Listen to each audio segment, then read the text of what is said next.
मुझे एक साइन दे देना। नमस्कार, आप देख रहे हैं हमारा समाचार और मैं हूं आपके साथ दिव्या शेखावत। देखिए, मैं Kiran Bal Bharti senior secondary school Govindpura में मैं मौजूद हूं। यहाँ पर जो है राजस्थान शिक्षक संघ शेखावत द्वारा काफी सारे टीचर्स हैं जो अपनी मांगों को लेकर जयपुर की ओर कूच कर रहे हैं। ये खबरें हम आपको लगातार दिखा रहे हैं कि क्या है आखिर इन शिक्षकों की मांग, क्यों ये परेशान हैं और कौन है जो इनकी मांगों को सुनेगा। हालांकि काफी दिन हो गया इनको संघर्ष करते हुए, इनकी मांगों को जो है सुना नहीं जा रहा है। देखिए, कई बार क्या होता है, हम सुनते हैं फलाने टीचर का जो है स्थानांतरण नहीं हुआ है, उसकी जो डेजिग्नेशन है वो नहीं बढ़ी है, वो काफी दिनों से परेशान हो रहा है, कहीं दूर उसका ट्रांसफर कर दिया गया है, लंबे समय से वो वहां पर है और उसका ट्रांसफर नहीं किया जा रहा है। ये जो चीजें हैं हम रोज आए दिन सुनते आ रहे हैं, लेकिन इन चीजों का जो है, इन समस्याओं का जो है निराकरण आखिर में करेगा कौन। इन समस्याओं की वजह से ये टीचर्स जो है काफी दिनों से परेशान है। ऐसा ही नहीं है कि कोई जयपुर के आसपास से इन लोगों ने कूच किया है, राजस्थान के काफी जिलों से ये लोग आए हैं।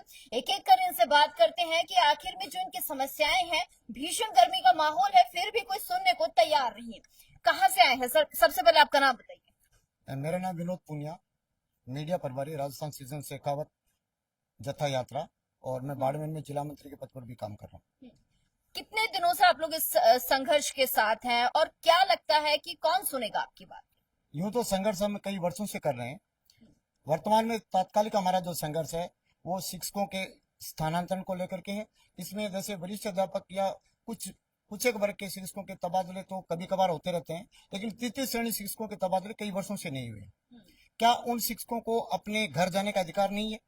पिछले दिनों जो पिछली सरकारें थी, उन सरकारों में तबादले हुए, तब एक ही आवाज गूंजी कि जिसने पैसे दिए उसके तबादले हुए। मंत्री जी से इस संबंध में बात हुई तो उन्होंने कहा हमने पैसे नहीं लिए। हम ये नहीं कह रहे कि मंत्री ने पैसे लिए, लेकिन किसी व्यक्ति ने तबादलों के लिए 1.5 लाख रुपए दिए, 2-2 लाख रुपए दिए, उनके तबादले हो रहे हैं। तो हम ये चाह रहे हैं कि एक तबादला नीति बनाए सरकार, और उस नीति बनाकर, जैसे आंध्र प्रदेश में एक पैटर्न बना रखा है, एक नीति बना रखी है।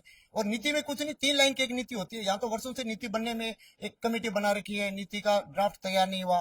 तो कब तक हम ये सुनते रहेंगे कि नीति के अनुसार तबादले होंगे? नीति कोई बननी नहीं है, लेकिन कम से कम एटलीस्ट हम ये तो चाहते हैं कि शिक्षकों के तबादले खुले। देखिए, तृतीय श्रेणी के जो तबादलों की बात है ना, ये हम कोई आज से आपको दिखा नहीं रहे, ना कोई आज हम आपको बता रहे। ये बहुत लंबा समय हो गया है जब ट्रांसफरों पे जो है रोक लगी हुई। क्या लगता है कि ये रोक कभी हटेगी?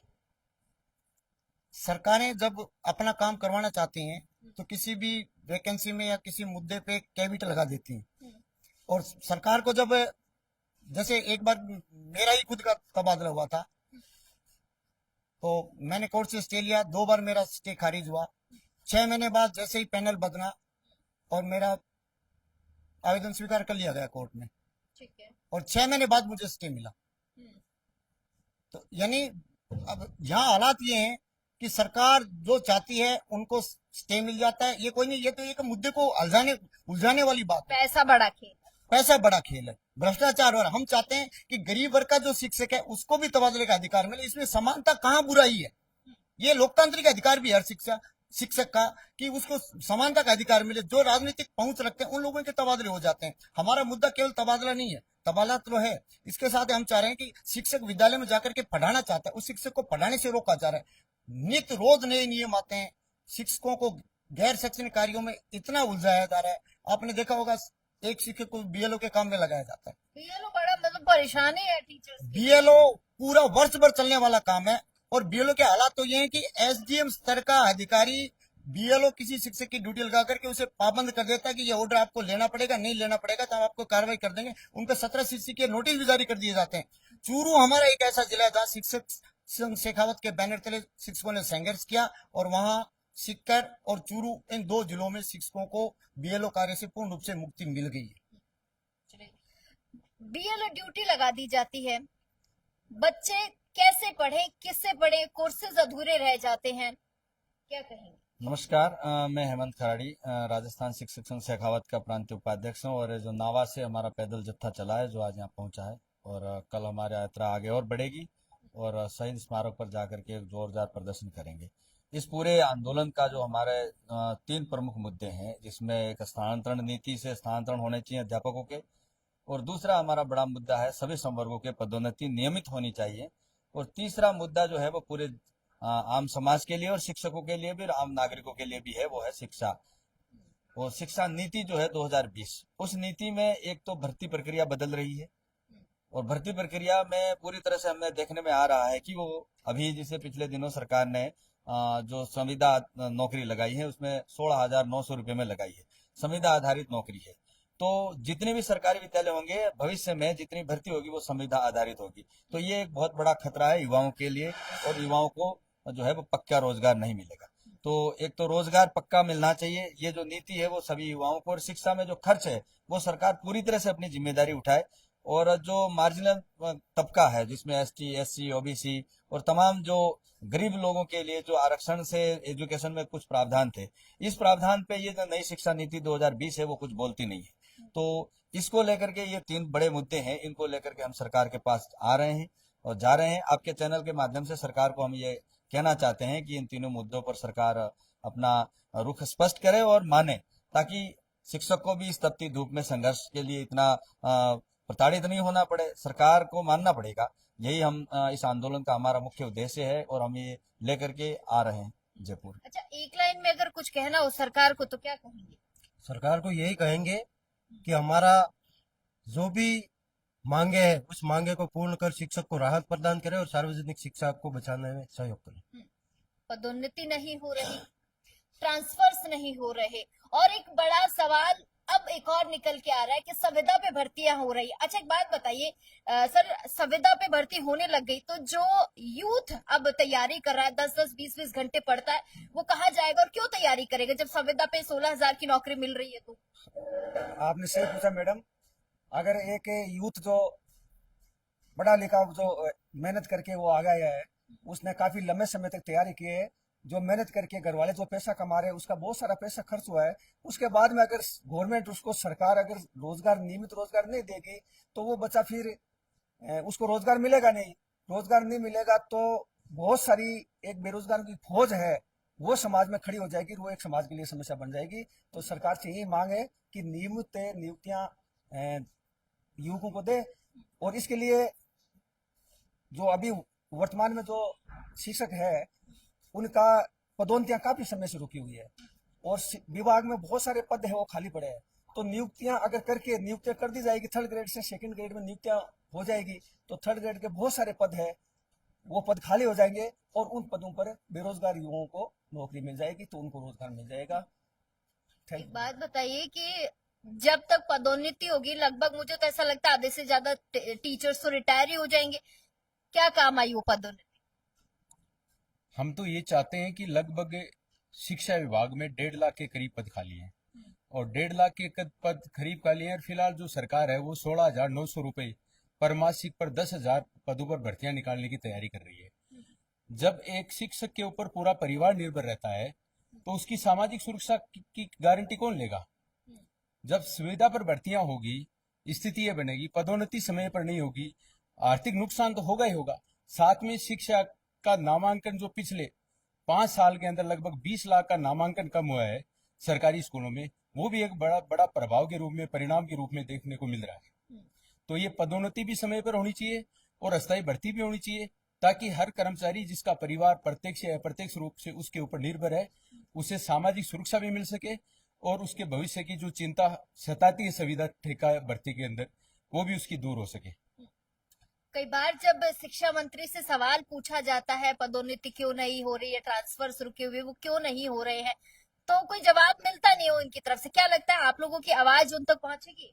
मैडम, बात ये करें, शिक्षा मंत्री के पास हम कोई भी मांग पहुंचाते हैं, पहली बात तो शिक्षा मंत्री इस प्रकार के बयान देते हैं शिक्षकों पर कि शिक्षकों को कुछ वो बेइज्जत करने वाले बयान देते हैं, कभी उनको ड्रेस को लेकर बयान देते हैं, कभी और शिक्षा के बारे में शिक्षा मंत्री जी कुछ नहीं कहते।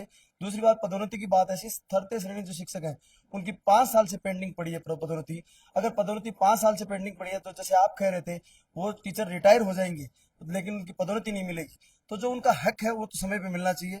और बहाना ये बना रखा है केवल कोर्ट का आदेश नहीं है, कोर्ट में ही नहीं है, लेकिन सरकार अगर चाहे तो सामने वकील अगर खड़ा करेगी और अपनी बात मजबूती से रखेगी तो पदोन्नति समय पे कर सकते हैं। और पदोन्नति जब समय पे होगी तो 3rd श्रेणी के जो शिक्षक ट्रांसफर के लिए लालायित हैं उनका ट्रांसफर पदोन्नति होते ही खाली पद होंगे वहां पे उनके ट्रांसफर किए जाएं और जो ट्रांसफर करने के बाद और रिक्त पद रहेंगे उन पर नई भर्ती की जाए।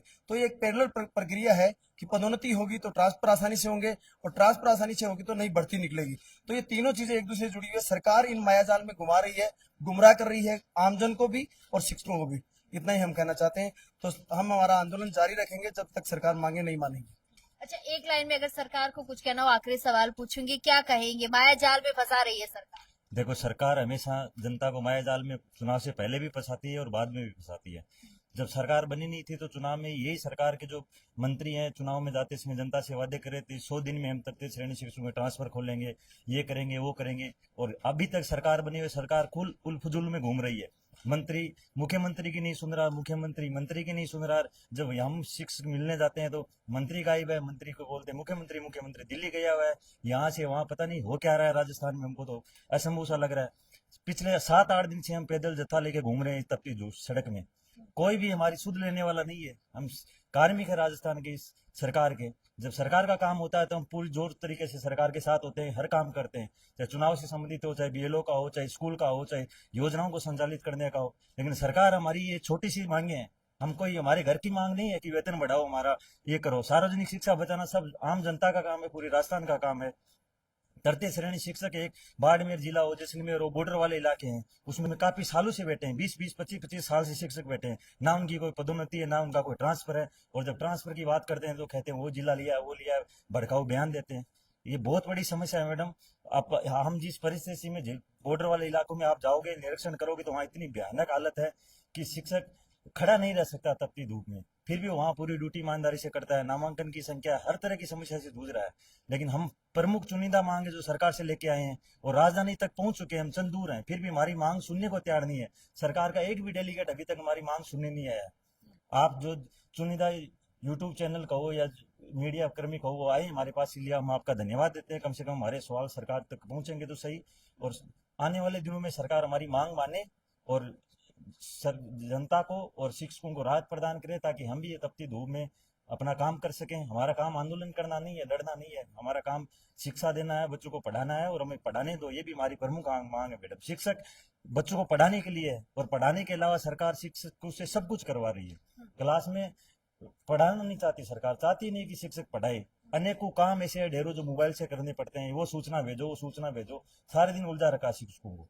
कुछ भी काम हो वो उसमें सरकार उलझाना चाहती है। इसलिए हम आपसे निवेदन करते हैं सरकार के माध्यम, आपके माध्यम से सरकार से, कि हमारी मांगे माने और शिक्षकों को राहत प्रदान करे। चाहे वो तृतीय श्रेणी स्थानांतरण का मुद्दा हो, चाहे एनईपी 2020 की समीक्षा करना हो, चाहे हमारे और जो गैर शैक्षणिक कार्य से मुक्त करना हो, ये सारी मांगे हमारी सरकार मांगे। हम आपसे माध्यम से सरकार से निवेदन करते हैं। चलिए, बहुत शुक्रिया। तो आप देख सकते हैं कि काफी परेशान है ये शिक्षक कि हम राज्य सरकार के कर्मचारी हैं, इसके बावजूद भी जो है राज्य सरकार हमारी मांगों को सुनने को तैयार नहीं है। राज्य सरकार के कानों पर जो जू रेंगी हुई है, कहीं ना कहीं उस जू को निकालना बहुत जरूरी है।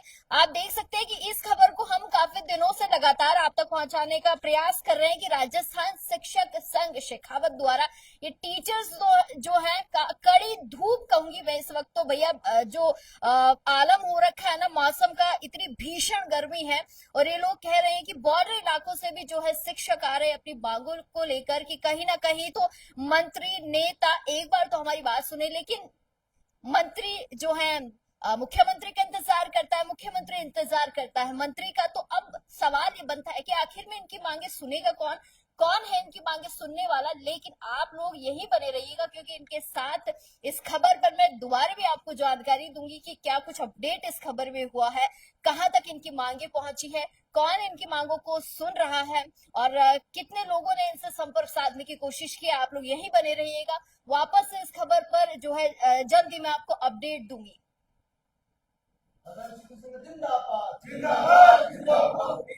थोड़ी जिंदाबाद।